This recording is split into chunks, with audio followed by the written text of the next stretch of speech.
Hey everybody, welcome to A Million Little Podcast. This is episode number 15. I am Kevin McCaffrey. I'm hosting from Indianapolis right now. And I'm here with Jaimie McCaffrey. What's up, Jaimie?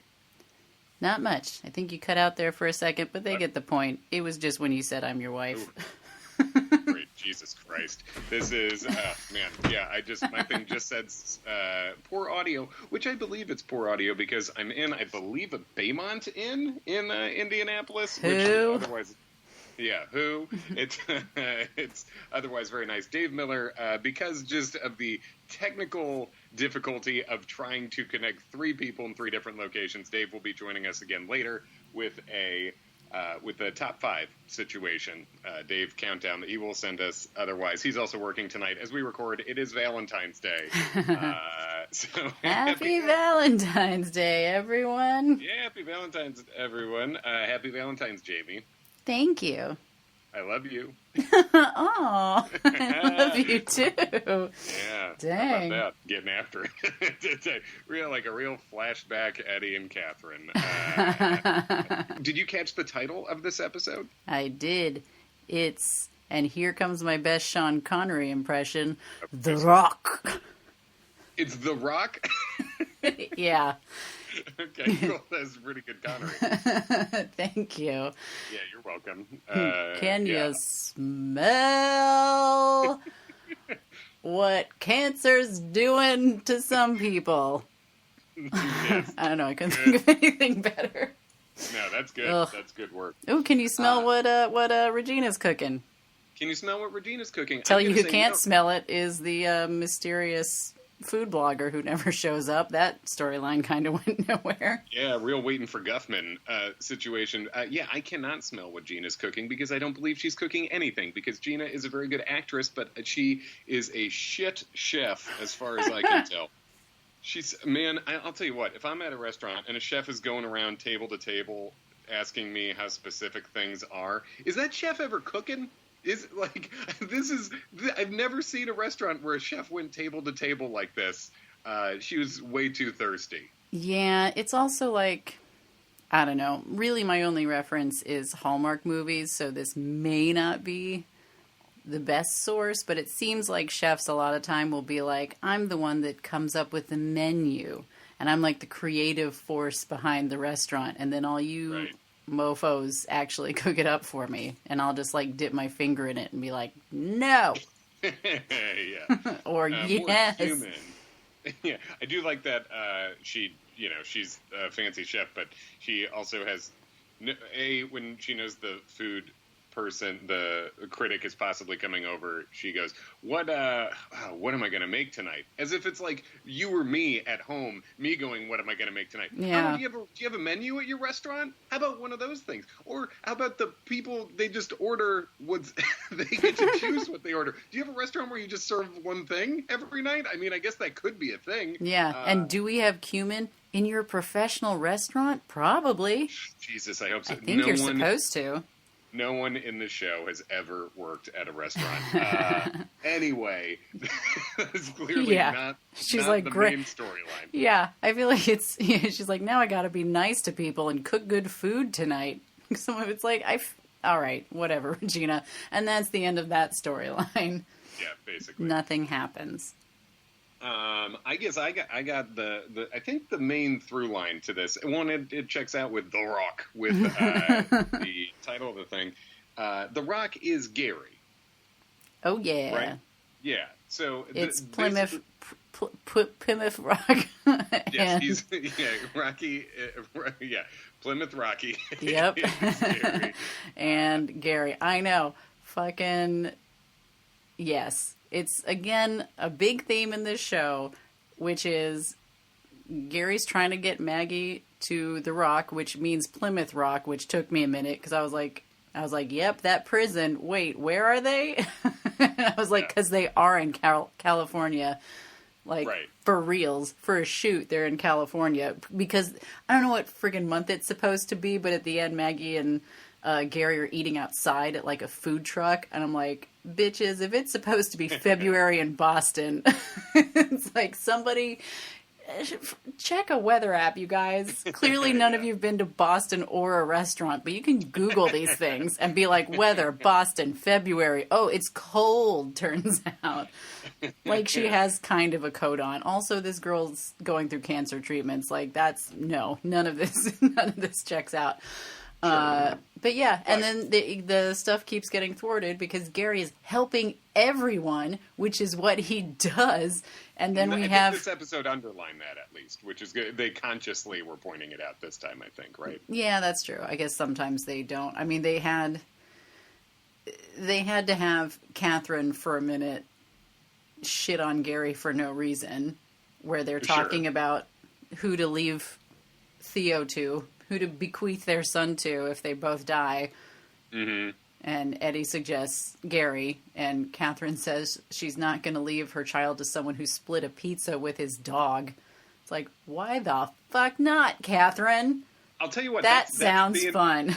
That's being nice to your dog. It's fun. Also, it's more responsible than having a whole pizza by yourself, I think. Exactly. So that's not even among the worst ways to enjoy a pizza, is splitting it with a dog. Yeah, and he's kept a dog alive.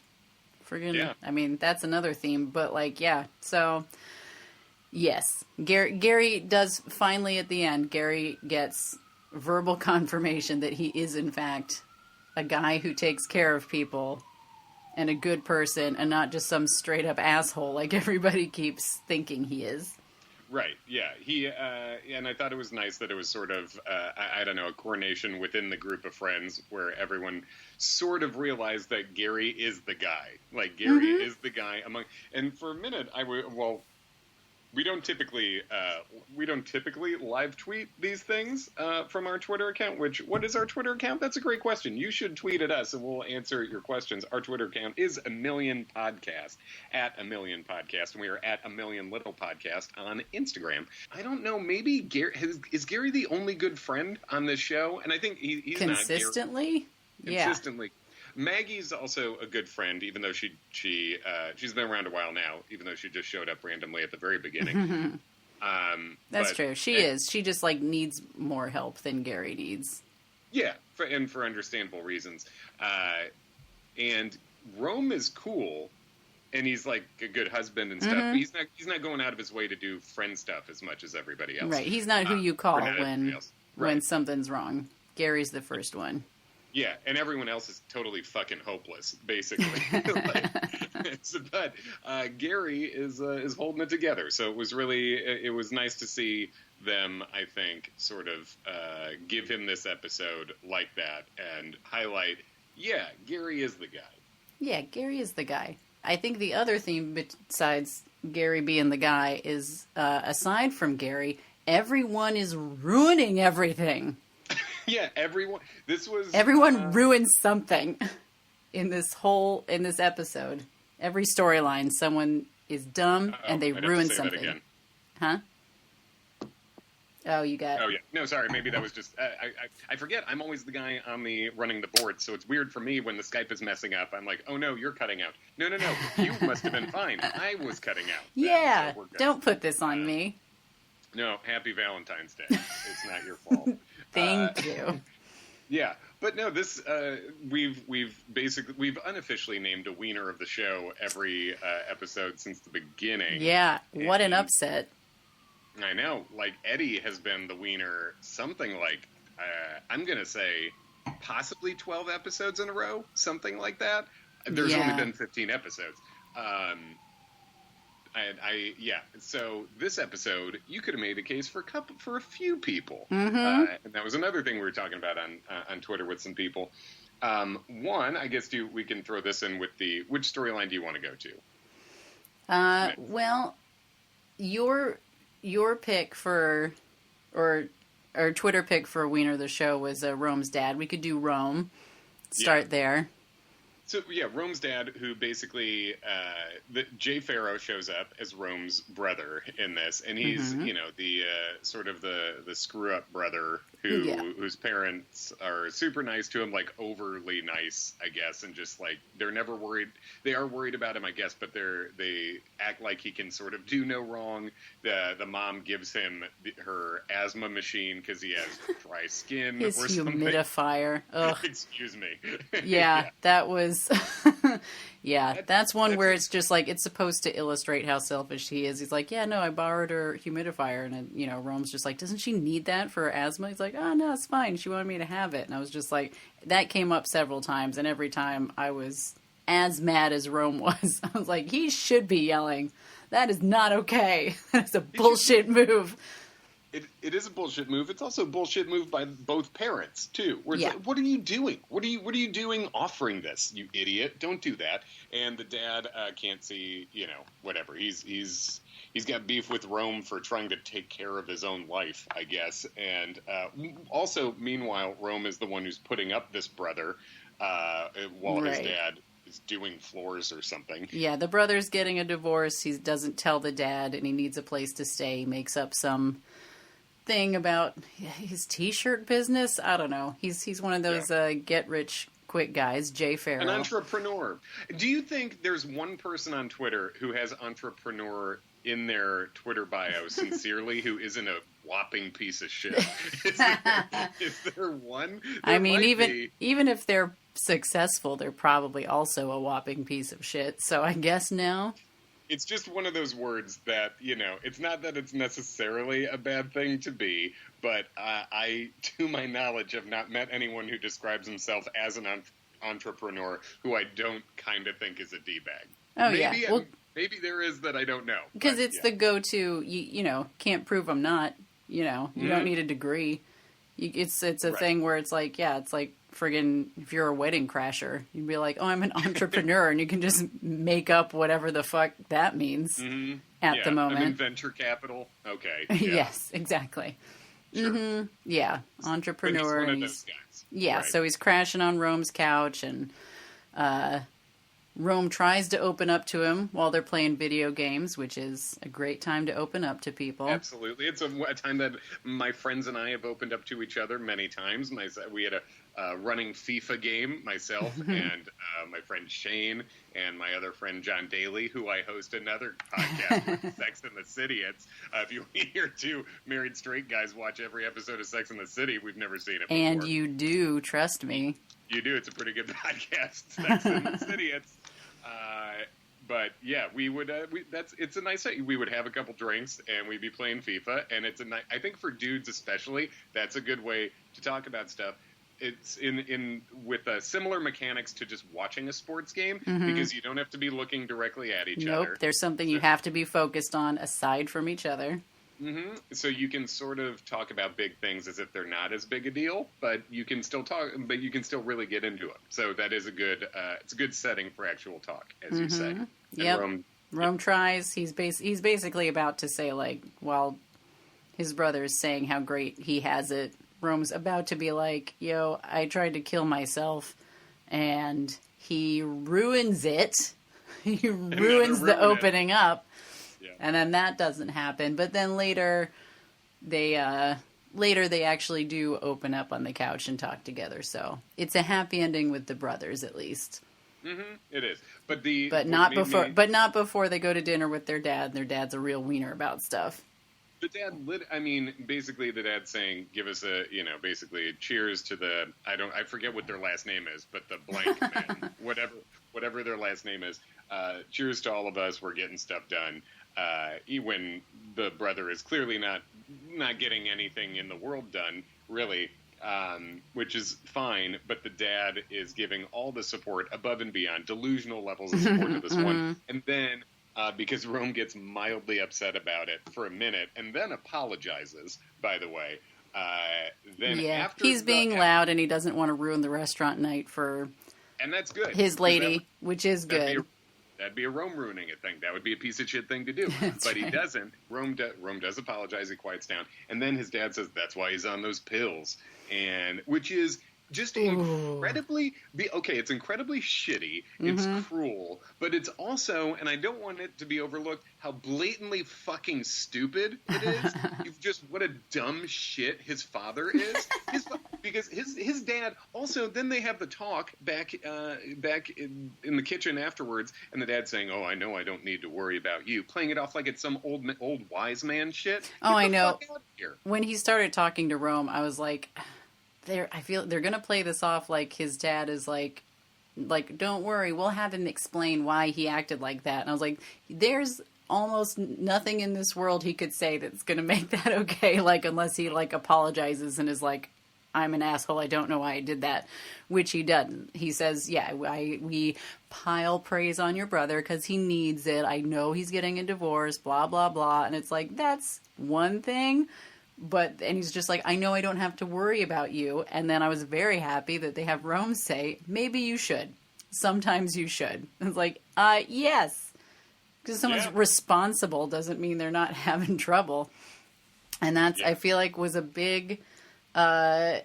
real big thing on social media after there was like a rash of celeb suicides. Like Anthony Bourdain and stuff was a big, like, quote, check on strong people, because like, check on your strong friends sometimes, because they are just as likely to be hurting as anybody else, as your friend who cries all the time. And they have to be, those people tend to be the ones who are hearing about people's problems the most and feel the least able to express their own, because if they do, everyone else is going to fall apart, is what it can feel like. So I hear. Allegedly. Yeah, exactly. Yes, but I was glad that they did. They didn't like let the dad off the hook. Yeah, because his dad fucking sucks. Yeah. Strong contender for Wiener of the show. Yeah, he's my pick. I hate that fucking dad. He's a dipshit. He's like almost too bad to get like the Wiener of the show, because it's like Eddie sucks, but he's not like, I don't know, mean, I guess. I don't know. Not mean. Cheating also, on your wife's pretty mean. It's not good. Yeah, Eddie, and then then cheating on your wife. Eddie is just he is such a kind of guy, like a version of a guy who just, all he knows, it's just like a dog with food in front of him. All he knows is literally what's right in front of him. He's like, well, this is good. Eddie, weren't you in love with the other one? I don't know. Maybe if I saw her again, I would be. But and we sexed on this table once, so maybe that's what I'm doing now. He's just. He's just a dumb, silly shit. But at least Eddie, like, I think he at least for a brief moment sometimes feels guilt. I don't think it means anything. Right. I think he knows he did bad sometimes. Again, like a dog where you come in and there's, garbage all over the floor and you're like, Eddie, did you do this? And he like hangs his head and it's like, it's like you couldn't help yourself in the moment, but that was bad. Yep. And then Eddie's version of what a dog does, a dog will come up and, put its paw on you and be like, are we good? Are we okay? And Eddie does that, but with a bag of cold peas on your car accident knee. And he thinks everything's fine now. Look, I took care of you for a second. That's right. Katherine fucking almost died. That was the tease from last week, was car crash. That's my wife. And then what happened in this episode was a car crash. That's my wife. Commercial. She's fine. Yeah. They revealed she's fine pretty quick, which I'm cool with. I'm fine with it too. I'm fine with not drawing it out like that. But yeah, she was all right. I from the get-go, so we'll go transition into the Katherine stuff here. Katherine, not wanting memories around her house. I respect that. That's cool. They're doing the mediation, divvying up the stuff and figuring out the divorce, and they're like with a lawyer. And the lawyer, I should say, I saw he tweeted, and he's a real lawyer who acts sometimes. Oh, so nice. He just goes, that lawyer scene was great, and his Twitter thing was like, David Law something, and I clicked and I was like, is this guy a real lawyer? And he is. I think he's mainly a lawyer, but he must have like done one of their divorces or something. He's pretty good for a lawyer. He was pretty good. I specifically wrote down he did. They're talking about who's gonna be their new guardian for Theo because it was Delilah. It was Delilah and John. So one of them is dead, and one of them fucked one of these people, so that's not going to work anymore. It's a troublesome set of circumstances. Yes. A tough 1-2 punch. And the lawyer is saying, like, oh, sure, a single parent, you might not want her. And she's like, no, it's not that. Oh, she's grieving. No, it's not the grief. She slept with my husband. And then I thought the lawyer did a very good comedically timed reach over and, like, scratch that name off the paper. It's like, well, good for that lawyer. Mm-hmm. Lawyer was, not at all an acting note, just treating the lawyer as a real person in this show. A little too thirsty for details, lawyer. You don't need all these details. Just you need names. Oh, sure. Yes, that's Quit prying, you nosy, you nosy weirdo. Yeah, like Katherine said, maybe not while we're paying you $300 an hour. Yes, exactly. Also, Katherine's the best. Katherine putting over single moms, big fan of that. I'm a single mom. I'm the oldest boy of a single mom. Single moms are the shit. Single moms are the best. So, single moms are not the wiener of the show. They never are. One of them almost was, I guess, Delilah. Oh, yeah.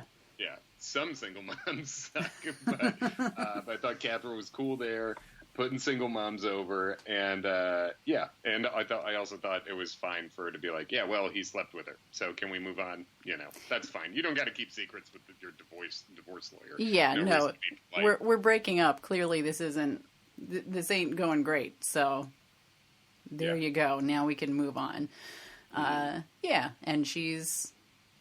Katherine's trying to move on. She doesn't want to just get through it anymore. She's upset that, the other bitches in the carpool know what happened.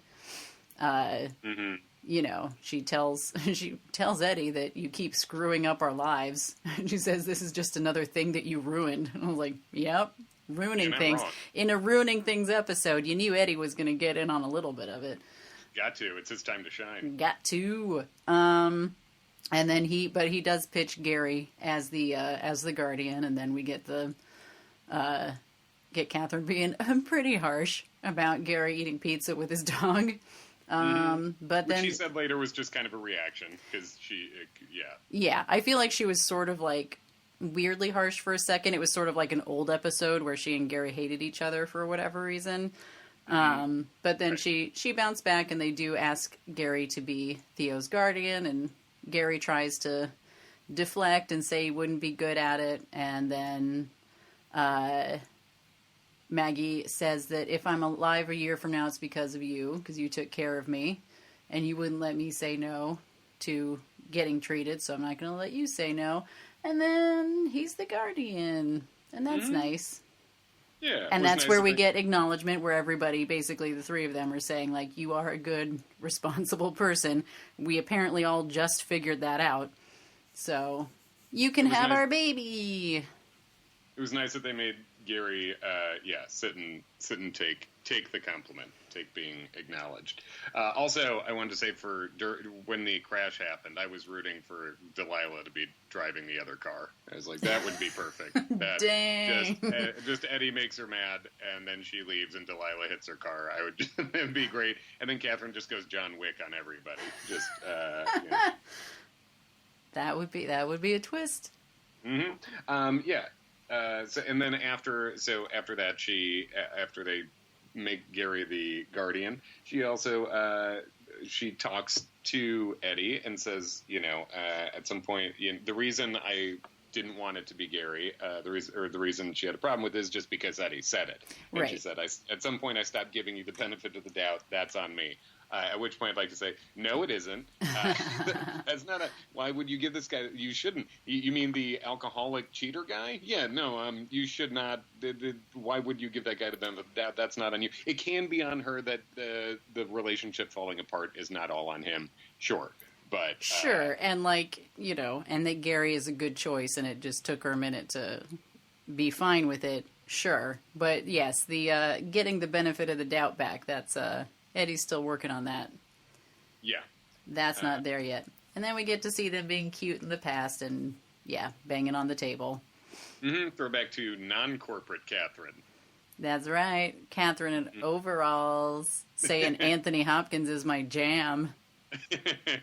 You weirdo. I didn't hear what she said, but I heard him refer to like bald and whatever. And Anthony Hopkins, solid. It's an interesting pick, you freak. Yeah. Well, she said he said he would look like Hannibal Lecter with the painting mask on. Okay. And she said, "Well, it's like joke's on you because Anthony Hopkins is my jam." And then she starts making out real hard. I think I guessed like maybe a minute before they said it. I was like, "Oh, they fucked on that table." That's why. That's why we're all obsessed with it. I knew someone fucked on that table as soon as they had a problem with it. I didn't know, but I wasn't sure exactly what combination it was. Yep. Yeah. So there's that. And then what else? Oh, well, I mean, what we're all here for, fucking Happy Valentine's Day to Jaimie. Danny goes on a date. Tries to just casually ask his mom if he can get a ride to Cambridge with Elliot because we're just going to go to like a dinner and a movie. At which point I'm like, wait, how old is he? 8, 9, 10? Like, oh man, who goes on dates? A real dinner and a movie date? Jeez Louise. 11 or 12 maybe? 12. Well, later they say 12-year-old. 12, okay, cool. To what Delilah done did. But, so it's 12, which still to me seems absolutely bonkers that you could just be in town. If two 12-year-olds walk into your restaurant, what do you do? Is that even legal? If you're Gina, you'd say, "Are you enjoying the lobster? Would you like some foie gras? Please, I'll be back in 40 seconds to ask for compliments again." YouTubers are big. This could be the food blogger. I don't know. YouTubers are are younger and younger. I don't know. BuzzFeed just laid off a bunch of people, so I don't know. Did you work there? Yeah. So Delilah's very jazzed, which is cute. She gives him cash for the date in his dad's money clip, which is nice. That is nice. And we find out that he and Elliot are going to go see Ghostbusters, which I guess in this reality has been re-released. I don't think it has in this one, but I don't know. I mean, that's a cool reality. I'm into that. And, you know, Danny says it's only essential viewing. Like, very true. And then Delilah says, "You guys are so cute together." And then I almost screamed at the TV, "You're gonna ruin it!" And she did, spoiler alert. Oh, Kevin's definitely glitching. You're back. Oh, man. Yeah, I'm back. Basically, once you were really loading up on that, my Skype cut out, and I was like, "Oh man, is Skype censoring this? Is Jaimie just going filthy?" But you know, I'll listen to the pod. I'll see what you said then. You don't even want to know what I just called Delilah. I guess, yeah. But yeah, she just, you gotta be cool. And she later on, when when she finds out what she did, she says like, "I'm just doing this all on my own." That's not a doing it on your own mistake. No. That's just, like, you would have made the same. Forgetting to pick them up would be a doing it on your own thing. That would be like, oh yeah, everything, your schedule's crazy and you forgot something. Yeah. Yelling. I mean, and we find out later because for the third, I think, and final time that Gary and Maggie's Plymouth Rock date gets disturbed is Delilah calling and saying that Danny has locked himself in his room because his date went bad. I don't know what happened.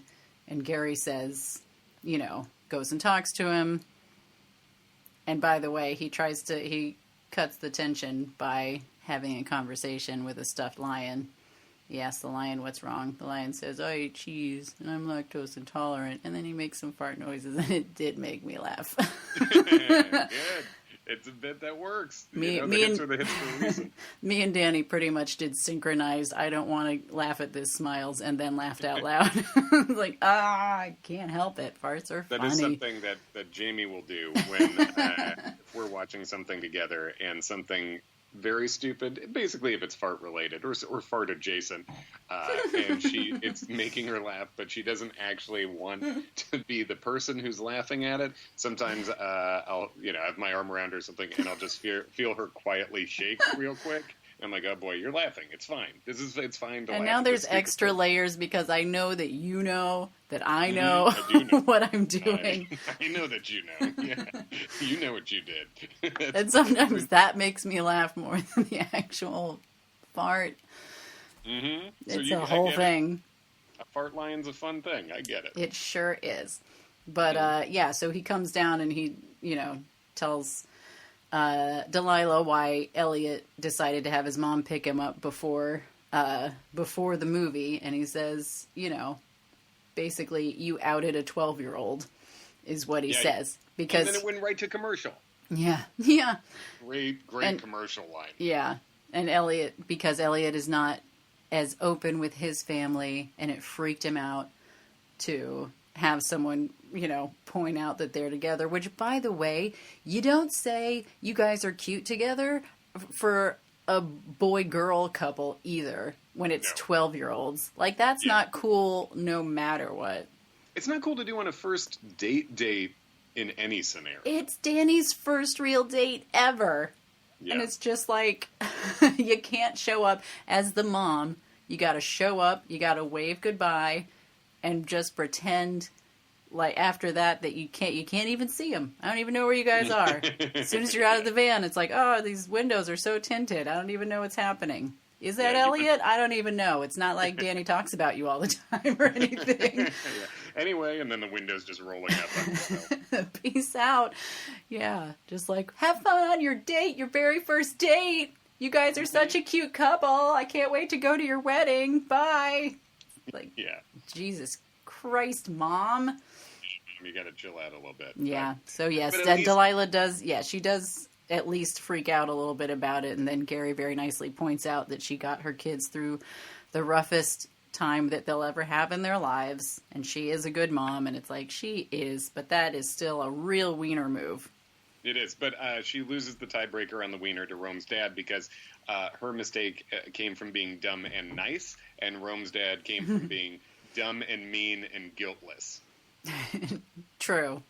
Yes. So, there you go. All right. Yeah. The wiener badge officially goes to Walter Rome. Ooh, I'm just going to pretend Rome's last name is Rome.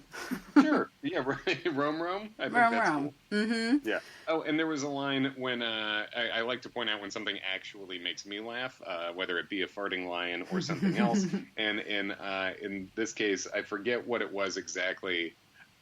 What was it that Rome's brother, played by Jay Farrow, by the way, Jay Farrow, he brought something very specific and weird with him.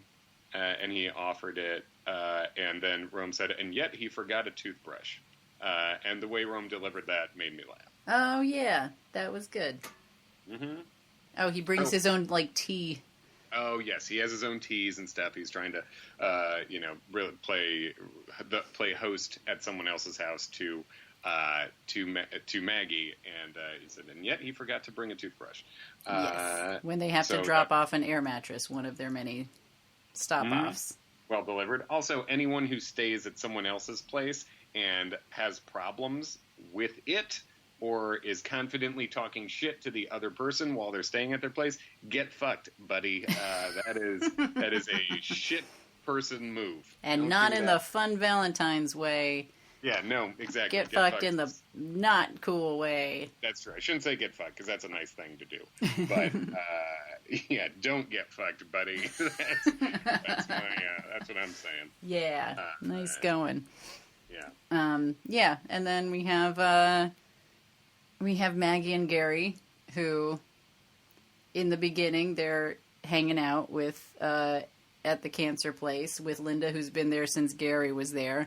And as soon as she said she almost solved that thing, I wrote down, Linda's gonna die. Yes. And spoiler alert, she did. She did, and that sucks. It really sucks. And I thought, when she was on earlier, like in the flashbacks, I did not think she was going to make it out of the flashbacks. like from when Gary had cancer. I thought she was going to like die during that happening. And then she was, when she made it back now, I thought for a while, because she is like famous-ish. She was, I think she was in Hairspray. She's a notable, that's a notable guest star. Yeah, she's a notable guest star. So I was like, well, maybe she's actually going to, you know, get a big scene at some point, because this is a person, this is not just an extra. And then not really. She's just around, and she's kind of bummed out that she has cancer, which is pretty reasonable. And then she's just gone. So that sucks. That's a real bummer. Basically, it's a bit of a Constance Zimmer thing, where it's someone you see, you're like, oh, that's someone, maybe that'll be something, and then not. It's really flying in the face of the Law and Order rule. It really is. I mean, I guess good for this show. Mm-hmm. Lots of that's different. But yeah, so Maggie's finally coming around to being optimistic about beating cancer. Gary's finally getting to her, and when they're at one of their many stops with Eddie and Katherine, they spot the toy that Linda had almost figured out, but someone kind of thing. Rubik's Cube thing. Someone had put gum at the one at the cancer hospital, so they were going to bring her this new one. They're going to drop it off at the end of the night. And Maggie waits in the car. Gary runs in, and turns out she got a pulmonary embolism, because cancer patients have a high chance of blood clots, according to Kevin the nurse. So that double sucks. And then Gary goes out to the car, decides not to tell Maggie that news, since she literally moments ago decided she was going to be optimistic about beating cancer. And he puts on his Bruins cancer hat and says, we're going to go to Plymouth Rock tonight. Mm-hmm. Yeah, and it's not a euphemism. No, it isn't. I mean, who knows? Maybe they fucked on Plymouth Rock, which would be... I hope so. It's a pretty cool place to fuck, I would think. Like, as far as the thing, one to cross off on your on your fuck it list. Thank you. Did not plan that, but sometimes, the Lord provides. It's a Valentine's Day miracle. Mm-hmm, exactly. But I thought the way they played that little scene at the end, I thought was fairly moving. With him sort of like, I thought mortality was hitting, mortality, and then trying to be optimistic in the face of it, and Gary absorbing all that. Gary, the Rock, in the episode, the Rock for everybody, taking the grief himself and feeling all that at once, I thought was very well done. Can you smell what Gary's feeling? Yeah, I think we all can. It's an Emmy nom. You can take that cancer, shine it up real nice, turn it sideways. Turn that sumbitch sideways. Turn that sumbitch sideways, and shove it up your candy ass. Thank you. The Rock. Future President, The Rock. I'll take it. Yeah. So, You're cutting out a second.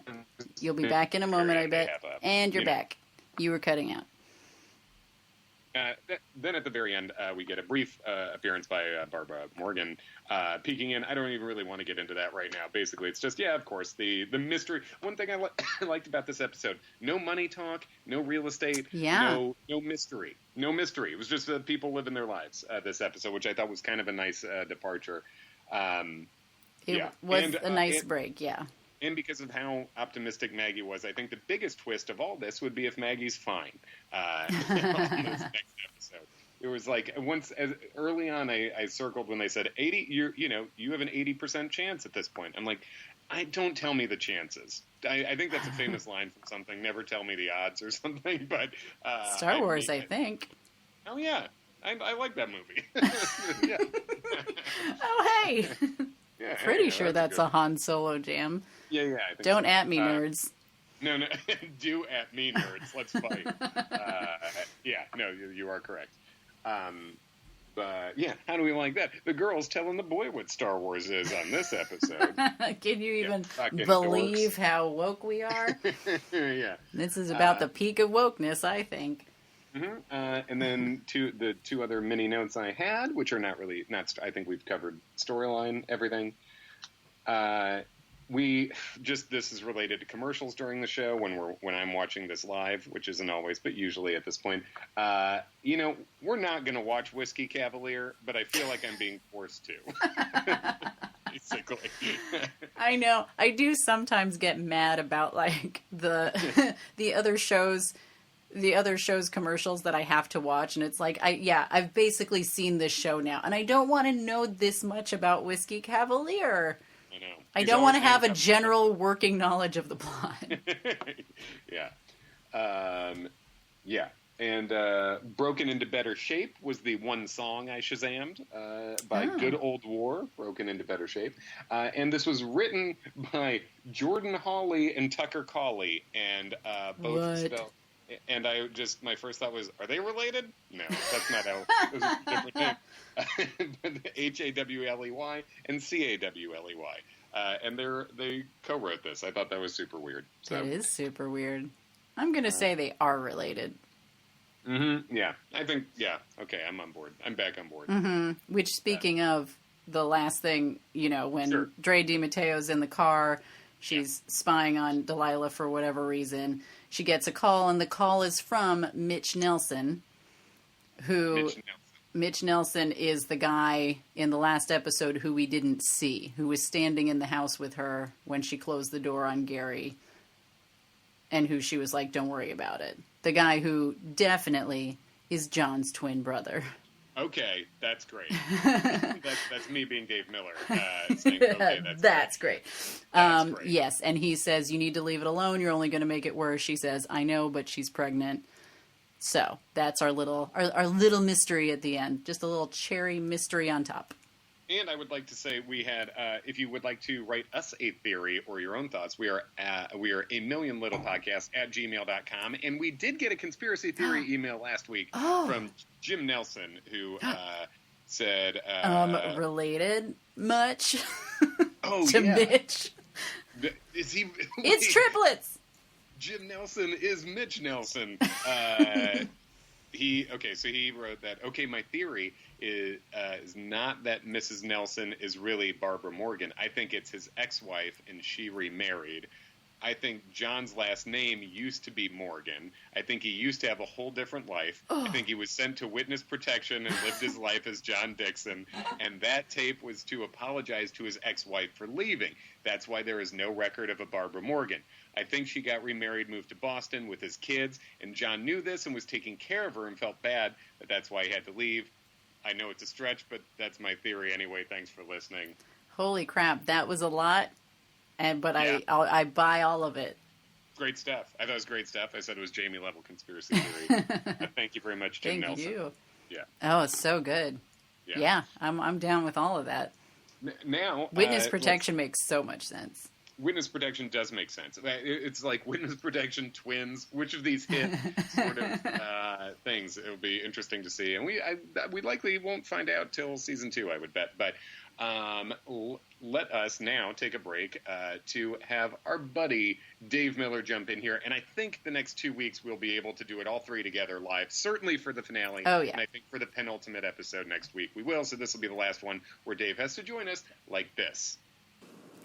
Hey everyone, this is Dave checking in from Chicago. Another episode of A Million Little Things is in the books. Just 2 episodes left. I can't believe the season has flown by. Of course, the season's ending in late February, not what we're used to with traditional network series ending in, early or mid-May. But it's been a fantastic season. Of course, glad that season 2 there will be a season 2 next year, both for this show and for our podcast. A lot went on in the recent episode, of course. A couple things that stood out. For me, where is Ashley? As viewers, of course, we know where she is, but I'm pretty sure there was 0 mention of her in this recent episode. I thought that was a little peculiar, if I can say that right. Of course, we will see, we'll get plenty of Ashley and Barbara Morgan, I would imagine, in the final 2 episodes of the season, at least references to Ashley, maybe not on-screen appearances, but I'm sure we'll get more of that, the Ashley, Barbara Morgan stuff in the final 2 episodes. Gary, a rough go for Gary again. Obviously, we saw towards the end of the episode, Linda, the woman that he and Maggie knew from chemo, passes away from a pulmonary embolism. Gary just can't catch a break. Although he is next in line to raise Theo. We found that out. And a lot of other stuff went on. But for me, Omar, Rome's brother, is introduced, and that is played by Jay Farrow. Jay Farrow of SNL fame. Was never the biggest Jay Farrow fan. Didn't think he was SNL's strongest actor, or sketch comedian, I should say. But Jay Farrow introduced as Omar's brother. We saw a scene with Omar and Rome playing video game hockey, and that got me thinking about a movie that Ron Livingston was in. And I can link anything back to Ron Livingston. Some would say I have a slight obsession with him. I probably do. I believe Ron Livingston is one of the better actors of our time. There's a scene in the movie Swingers. Ron Livingston isn't playing video game hockey, but two of his buddies are, and it got me thinking of that movie Swingers, and it got me thinking of Power Rankings and the roles that Ron Livingston has played in his career. So here are my top 5 roles that Ron Livingston has played. We'll start with a tie for number 5. I should go Boardwalk Empire, Ron Livingston playing Roy Phillips, as my standalone number 5, but I can't do that because I have to get John Dixon involved here. So tied for 5, Roy Phillips in Boardwalk Empire. Of course, Boardwalk Empire was nominated for a SAG Award for outstanding, or he was nominated for a SAG Award for outstanding performance in a drama series. I believe he was in 6 episodes. That was a really, really strong series on, I believe, Showtime or HBO. I know my brother was heavily invested in it. That's one that I need to go back and watch again. I forget if it was Showtime or HBO, but Roy Phillips, the character Roy Phillips in Boardwalk Empire, tied for 5. Also at number 5, the role of John Dixon in A Million Little Things. I was excited about this show, and obviously we were able to get 1 full season and a second on its way. So tied for 5. His role in Boardwalk Empire and A Million Little Things. Number 4, Captain Lewis Nixon in Band of Brothers. This, of course, was a miniseries. He was nominated for a Golden Globe for Best Supporting Actor. He was in 10 episodes. Band of Brothers, another show that I know my brother liked. And these are all shows, I feel like I have to go back and watch so many of these shows. As time goes by, I forget some of the characters involved, but I do remember his role in Band of Brothers. Number 3, Jack Berger, my guy, in Sex and the City. An ex-girlfriend once told me that I reminded her of Jack Berger, and that was the best compliment I could have ever gotten. His role in Sex and the City as Jack Berger. Of course, I'm sorry, I can't, don't hate me, on the Post-it note. Just absolutely fantastic. Number 2, as Peter Gibbons in Office Space. Different ex-girlfriend and I watched this movie for the first time. She loved it. She introduced me to it. Absolute classic. His role as Peter Gibbons was great. Gosh, 1999, 20 years ago. Unbelievable. And number 1, coming full circle, the reason why I thought about doing this power ranking segment, the movie Swingers, obviously NHL 93, a big part of that movie with Jon Favreau and Vince Vaughn playing the hockey game on Sega. Just a classic movie, the single greatest movie of all time, in my opinion, at least in terms of comedies. Good Will Hunting, for me, probably on the drama side, but Swingers, 1996, man, am I getting old. He plays Rob, and it was my favorite Ron Livingston role to date. And then that was a bunch of great thoughts by Dave, of course, that I have not listened to as I say this. But by the time you're hearing this, I would have heard it and all that good I stuff. strongly disagree with all of that Oh, shit. Now stuff that I beef. just heard. We have our own beef going into Yep.